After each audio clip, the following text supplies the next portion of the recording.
શખ્સો વિરુદ્ધ સામસામા પક્ષે ફરિયાદ। ભુજના મોટા રેહા ગામમાં 5 લાખની માંગ બાદ છરી વડે હુમલો કરી દેવાના મામલામાં 10 શખ્સો વિરુદ્ધ સામસામા પક્ષે ફરિયાદ નોંધાવાઈ।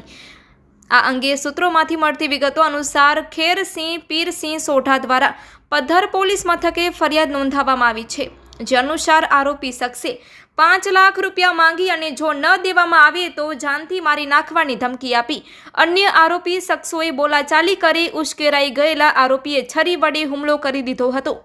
આ ઉપરાંત સામેના પક્ષે ખેરસિંહ સોઢા સહિત 7 શખ્સો વિરુદ્ધ ફરિયાદ નોંધાવવામાં આવેલ છે, જેમાં આરોપી શખ્સોએ સાથે મળી ધોકા વડે માર મારી જાતિ અપમાનિત કરેલ હોવાનું સામે આવ્યું હતું।